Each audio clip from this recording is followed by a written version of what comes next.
Hello, my name is Adam Strzepoński, and I will be talking about advances in equation solving and symbolic optimization. So recently, several new methods have been added to Mathematica in equation solving and symbolic optimization. Some of those methods are available in Mathematica 12.3, and some of those methods will be available in the upcoming version of Mathematica. So in Mathematica 12.3, we have added real and complex interval arithmetic for more than 100 mathematical functions based on the ARP library. In 12.3, those interval arithmetic operations are done by some new equation solving and symbolic optimization method behind the scenes. In the upcoming version of Mathematica, interval arithmetic will be exported through the new function-centered interval. So availability of those interval methods allowed to develop several new equation solving and exact optimization methods. First, we can now represent roots of systems of analytic function equations. Second, we can find solution instances of systems of transcendental equations and inequalities. We can solve system of transcendental equations in bounded regions. And we can do exact convex optimization based on the combination of numeric convex optimization and solving of systems of analytic function equations. And lastly, we can now count roots of univariate meromorphic functions in bounded regions. Before that, we had to count roots of non-elementary functions. We had to use numeric integration. Now we can do it exactly using interval arithmetic. And the second class of methods that have been recently added are the new special case parametric optimization methods. So there are two such methods. One is linear optimization, otherwise known as multiparametric linear programming. And second is quadratic optimization, otherwise known as multiparametric quadratic programming. So now let me show these methods in turn. First, let me talk about interval arithmetic. So we have in the recent version, in the upcoming version of Mathematica, we will have center radius interval object that they can represent either real interval represented by a center and the radius, or a complex interval, which is a rectangle in a complex plane, again represented by a center and the radius. The radii are real and imaginary part of the second argument. So let me show the prototype implementation. So this is a real interval centered at 1 with radius 10 to the minus 10, and a complex rectangle centered at 2 plus 3i with radius of 10 to minus 10 plus 10 to minus 10i. And we can evaluate, as I said, about 100 mathematical functions with interval arguments. For instance, Bessel J, we evaluate with those two intervals in the argument, and we got the answer as an interval. So the most important part of property of interval arithmetic that we will use is that value of a function at interval arguments yields an interval which is guaranteed to contain all values of this function for any elements from the argument intervals. So that's the basic property that allows us to introduce all those equation solving algorithms. So let's talk the first algorithm. So we can now represent roots of system of analytic function equations. So we have a root, which is a solution of a system of n equations in n variables. And this is a approximate solution which determines the interval or product of intervals or rectangles in the complex plane in which this root is a unique root.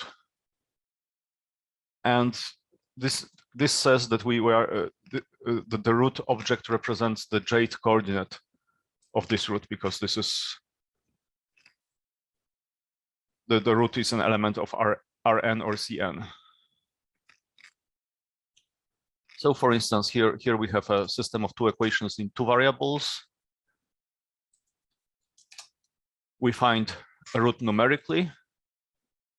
So this is, here we haven't yet proven that there is a root there. However, evaluation of roots now verifies existence and the uniqueness of the root and returns a root object, which is given in the standard root object typesetting. If we look at the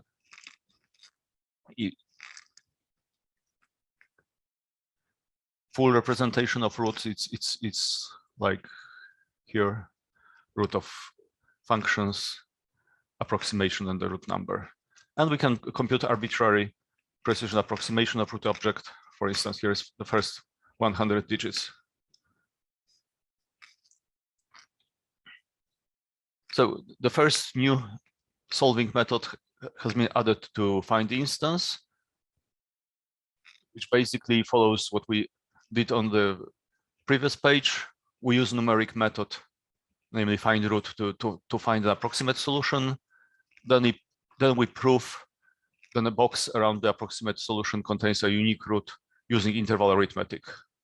So for instance, here's how we get a real solution of a system of transcendental equations. One of the coordinates, there are only two equations, three variables. That's why one of the coordinates is a rational number and two of them are root objects. Now system root objects, roots of systems of equations. And here is a complex solution, again given as system root objects.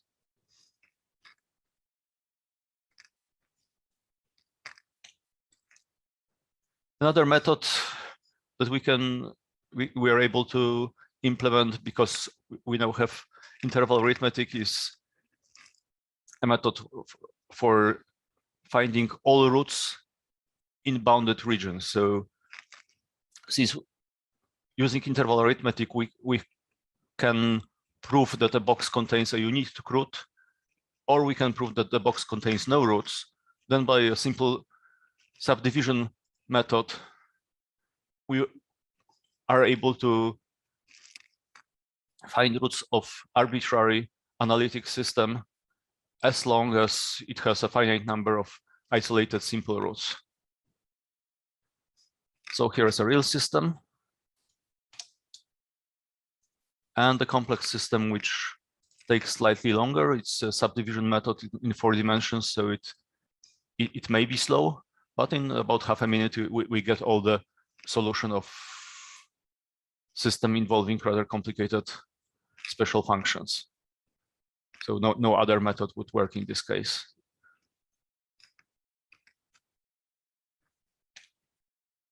Now for exact convex optimization. So what is a convex optimization problem? So we would like to find the global minimum of a convex function f over the solution set of convex function inequalities and affine equations. So we will use the KKT conditions. So we have the following theorem.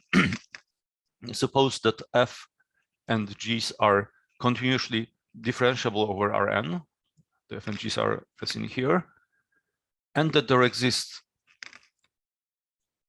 complex number a, positive lambdas,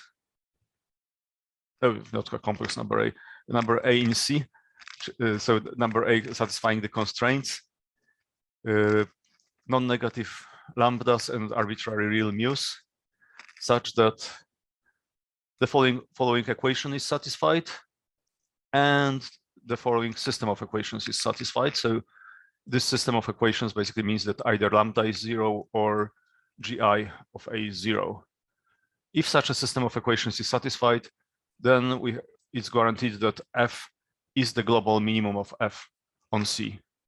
So to solve a convex optimization problem, it is sufficient to find a point A which satisfies the KKT conditions, then we will know that f of a is a global minimum on C. So how do we solve the KKT conditions? Well, the functions f and g in general are not polynomials, so we cannot solve those conditions directly using symbolic methods. However, we can solve the convex optimization problems numerically. And then now the new method finds the exact minimum point by using the approximate minimum point as a hint, and then proving that the obtained exact point, which in general will be system root, a root of a system of arbitrary analytic equations, we will prove that this obtained exact point satisfies the KKT conditions. So the algorithm proceeds as follows. We find an approximate minimum point, a tilde. From the approximate solution, we guess the set of indices for which gi of a is equal 0. So we have those equations here. Let's say it's either lambda I is 0 or gi of a is 0. We can identify, numerically guess those solutions for which gi of a is 0. And now we find an exact solution, a lambda mu, with a near a tilde of the square system of equations. Now we get a square system of equations. This is the first equation from the KKT conditions. These are the equations from the second element of the KKT conditions, in which lambda is not 0, but gi of x is 0. And the third system of equations is a system of equations from the original constraints. So these are the affine equations at the end. And this system is a square system of equations. We have an approximate solution. So now we find a small, possibly use find root to get a better approximation of this solution, and then find a hypercube around this solution, in which it is a unique solution of the system of equations. If we find such a solution, then we verify the remaining conditions, namely, this is the condition that comes from the constraints. Gi of a should be less equal 0 for I not belonging to I capital, so for i's for which gi of a is not 0. And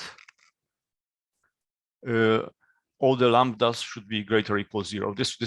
We can directly check. And if we find such a solution, then we are guaranteed that this is a global minimum of f on the constraints. So here's an example. So this is a set of convex constraints. This is a convex function. And we can compute the minimum and the minimum point. The minimum point coordinates are system root objects. And here is what the plot looks like. So this is a convex function, and here's the global minimum, the convex function over convex constraints. Now the last method we added based on interval arithmetic is the method for counting roots of univariate meromorphic functions in bounded regions. So let me show the algorithm. So we have the following method for finding roots of a univariate meromorphic function in the bounded box. We first find approximate roots using a numeric method. For instance, we can use a method based on processing of the visualization functions that provides plot for real and imaginary part of this function. And then we prove existence as uniqueness of each root. So each root in the neighborhood of the approximate root. And finally, we have to prove that all the roots have been found by counting the number of roots in the box. So this last step is where we have a significant improvement. So if we want to count the number of roots, we can do it either by computing the winding number of the function along the boundary of the box, or by computing the integral of the logarithmic derivative of the function along the boundary of the box. And of course, in both cases, we can compute the number of poles. So basically, we assume that a meromorphic function will have the poles that we are able to identify and compute the multiplicity of each pole. And for analytic functions, of course, that is not a problem. So the winding number can be computed using interval arithmetic, which in the earlier versions of Mathematica was available only for elementary functions. So we had internal implementation of complex rectangle arithmetic, but it worked only for elementary functions. So if the input function was not elementary, the only available method was numerical computation of integral of the logarithmic derivative. So that means that the method was not quite complete, meaning the correctness of the result depended on whether the numerical integral was computed correctly or not. So here is a function that's not an elementary function, and we are looking for roots in a complex rectangle. And here's what we were getting with Mathematica 12.3. It had to use numeric integration, so you'll get the warning saying that the completeness of the solution relies on correctness of the numeric integration. So now in the new version, upcoming version of Mathematica, there will be no such message, because now we use interval arithmetic to compute the winding number, so we completely proved correctness and completeness of the solution. So here is another example.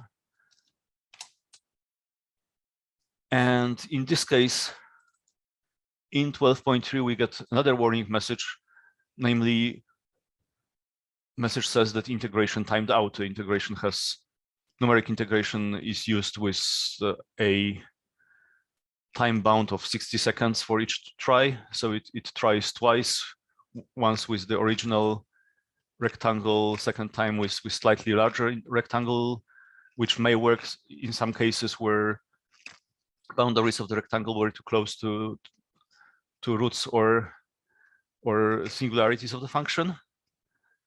However, here we use 129 seconds, so 120 seconds is used for the integrals that time out. 9 seconds were used to find the solutions, and we don't know whether the solution is complete because the numeric integration did not finish.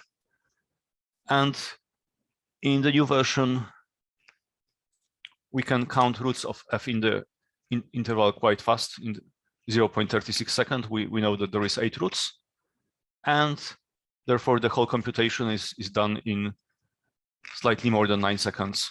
And now we have proven that we have found all the roots. And as you can see, the function count roots also has been extended to work for functions for which we can now compute the winding number.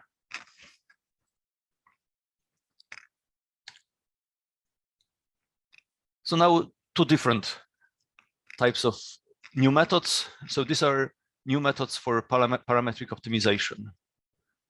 So in principle, previous versions of Mathematica were able to solve arbitrary polynomial parametric optimization problems. However, the cylindrical decomposition algorithm used is double exponential in the number of variables and parameters. So it worked only for very small problems. Now, for the linear and quadratic problem, there are much more efficient methods that work in much larger systems, and we have implemented those 2 methods. So first, the MPLP method, or parametric linear optimization. The objective function is a linear function of variables, and constraints are linear in variables and parameters. So X are the variables, T are the parameters. So here is a such problem: linear optimization, linear objective, linear constraints, that depends on two parameters, A and B. And here is the solution. It's a piecewise function with linear values and linear constraints for each case. And here's the plot of this function. So we can see that's piecewise linear function, and here is the plot of the piecewise solution regions. And it takes a while to evaluate. Here it is. And here is the quadratic case. So the objective function has such form with positive definite matrix Q. So the quadratic, so that's the quadratic part in variables X. We are dotting it with X here. Then there is a part that's linear in T and linear in X. T are the parameters, and here is a constant. So that's the general form of the objective function, and the constraints have to be linear again in X and T. Yeah, so in variables and parameters. So here are linear constraints and the quadratic objective function, and here is the mean value. So it's a piecewise function. Generally, the values will be quadratic functions of parameters, and the constraints will be linear on parameters. And here is the plot of the function. So we can see it's a convex function, and it's piecewise linear. And here are the piecewise solution regions.